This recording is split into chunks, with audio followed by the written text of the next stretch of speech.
संभाग के सबसे बड़े जवाहरलाल नेहरू अस्पताल में सीनियर सिटीजन मरीजों की सुविधाओं में इजाफा किया गया है, जिसके तहत सेवानिवृत्त राज्य कर्मचारियों व सीनियर सिटीजन की विभिन्न समस्याओं का अस्पताल अधीक्षक डॉक्टर अरविंद खरे ने हल निकाला। अरविंद खरे ने कहा कि अब पर्ची काउंटर पर हर 2 पर्ची के बाद तीसरी पर्ची सीनियर सिटीजन के लिए काटी जाएगी। उसके बाद डॉक्टर्स को भी आवश्यक दिशा निर्देश दे दिए गए हैं कि हर 2 मरीज के बाद तीसरा मरीज कोई सीनियर सिटीजन होगा, जिससे सीनियर सिटीजन को जनरल लाइन में लंबे समय तक खड़े रहने की जरूरत नहीं होगी। ब्लड सैंपल, दवा काउंटर जैसी अस्पताल की विभिन्न जगहों पर सीनियर सिटीजन व पेंशनर्स के लिए बोर्ड लगाए गए हैं। बताया कि QR कोड से आभा ID जनरेट करने की अपील की गई है, जिससे कि कुछ ही सेकंडों में टोकन मिल जाएगा और डॉक्टर के पास इलाज करवाने में ज्यादा आसानी होगी। CT scan, MRI, sonography, indoor मरीज व सीरियस पेशेंट्स, इन सब की कैटेगरी अलग की गई है। यदि कोई सीरियस पेशेंट होता है और यदि किसी सीनियर सिटीजन हो तो दोनों में प्राथमिकता सीरियस पेशेंट को मिलेगी। सेवानिवृत्त राज्य कर्मचारियों व सीनियर सिटीजन ने चिकित्सा प्रशासन का धन्यवाद ज्ञापित किया। वही कहा कि शहरी व ग्रामीण डिस्पेंसरी व सैटेलाइट हॉस्पिटल में भी इस तरह की सुविधाएं सीनियर सिटीजन्स व पेंशनर्स के लिए की जाए, ताकि सभी को सुविधाओं का लाभ मिल सके। सेवानिवृत्त राज्य कर्मचारी संयुक्त समिति के सदस्य और उनके अध्यक्ष और उपाध्यक्ष हमारे पास में पूर्व में आए थे। इन्होंने कहा कि सब यहाँ पर मरीजों की जनरल भीड़ में हम लाइन लगते हैं तो हमें समस्या होती है। क्या होता है कि यहाँ पर 4 से 5 हज़ार मरीजों का OPD रहता है, तो इसमें से भीड़ भी बहुत रहती है और हमारा जो फ़र्ज़ बनता है कि जो सेवानिवृत्त कर्मचारी हैं तो उनको सम्मान देना चाहिए और उनको थोड़ी सुविधा मिलनी चाहिए।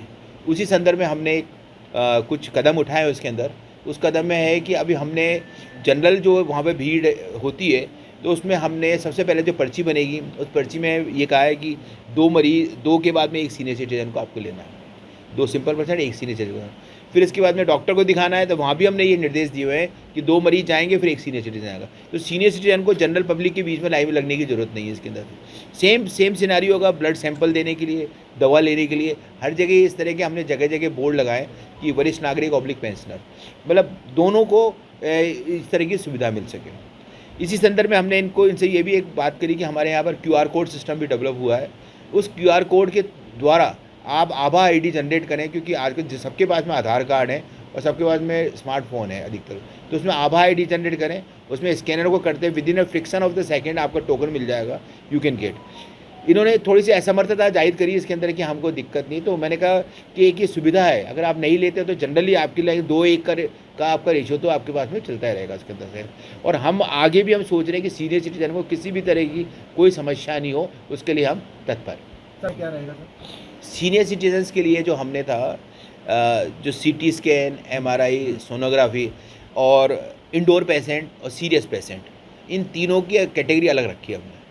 तो अगर कोई सीनियर सिटीजन सोनोग्राफी करने आता है, दूसरा कोई सीरियस मरीज आता है और कोई पेशेंट की इंडोर पेशेंट आता है, उसको हमने प्राथमिकता से लेने के लिए हमने इनको निर्देश दिए हैं सोनोग्राफी और CT स्कैन करने। गत दिनों राज्य सरकार ने एक आदेश जारी किए थे कि सभी सरकारी चिकित्सालयों में पेंशनर्स और वरिष्ठ नागरिकों को बेहतर चिकित्सा सुविधा उपलब्ध करे। इसी क्रम में हमने गत दिनों एक ज्ञापन दिया डॉक्टर साहब को और उनसे निवेदन किया कि पूरे आपके चिकित्सालय में वरिष्ठ नागरिक और पेंशनर के लिए डिस्प्ले बोर्ड लगाएं, ताकि हमारे जो पेंशनर है डिस्प्ले बोर्ड लगाए तो पेंशनर एक लाइन अलग लाइन हो जाएगी और सामान्य नागरिक अलग लाइन हो। इसके अलावा दूसरा हमने कहा हमारे पेंशनर जो ज़्यादा टाइम पर खड़े नहीं होते उनके लिए अलग व्यवस्था की जाए। तो उन्होंने आदेश जारी किया है कि 2 सामान्य पेशेंट के बाद वरिष्ठ नागरिक और 1 नागरिक को अलाउ किया जाए। इस तरह की व्यवस्था पूरे आपके चिकित्सालय में जो भी वरिष्ठ चिकित्सक हैं, चाहे सोनोग्राफी सेंटर हो, चाहे एक्सरे सेंटर हो, चाहे ब्लड सैंपल देना हो, सभी सुविधा हमें मिलेगी। इसके अलावा हमने चिकित्सालय प्रशासन ने वरिष्ठ नागरिकों के लिए एक निःशुल्क पार्किंग व्यवस्था हमारे की है। नई पार्किंग बनी है और 2nd मंजिल पर हमें पार्किंग की निःशुल्क व्यवस्था हमारी की गई।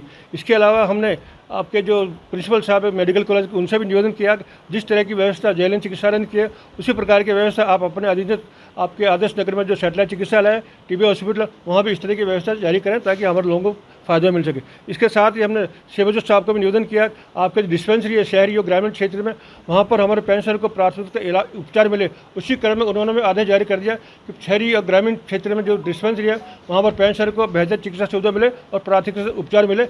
ये हमारा आज का है कार्यक्रम।